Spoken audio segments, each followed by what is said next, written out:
Nasabi ni Tarzan sa'yo? Ano, pelikula na yun. Ano sinasabi sa'yo ni Tarzan nung naghingi sa'yo ng backup?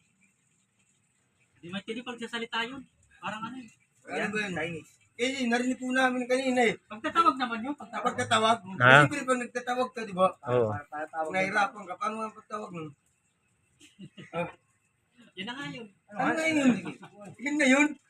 Hindi nga namin alam eh. Paano nga? Sige, sige. Sige, sampulan mo ako. Isa lang. O, isa lang.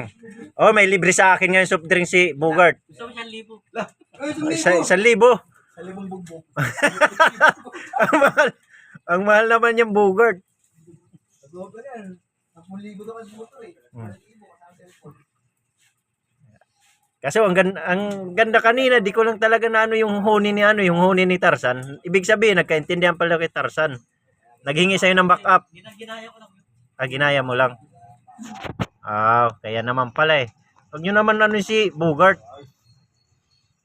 Pero namimiss ka nila Bogart pag nawawala ka eh. Pero pag ano nga yun, malapit yun. Sino?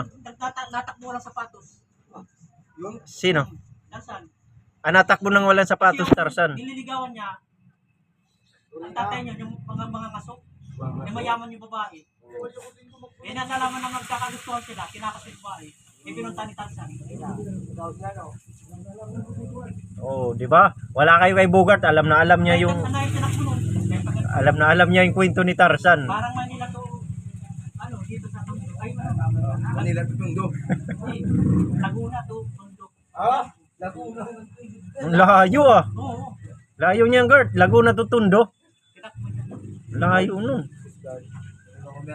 May ulam ka pa, Gert? Niluloko. May pelikula yan.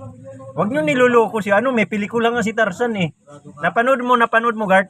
Nakit pa nga ng ano yung parang sa hanging bridge. Ay, sa Sa Manico Bridge. Layo nun, napunta sa Samar. Sa Manico.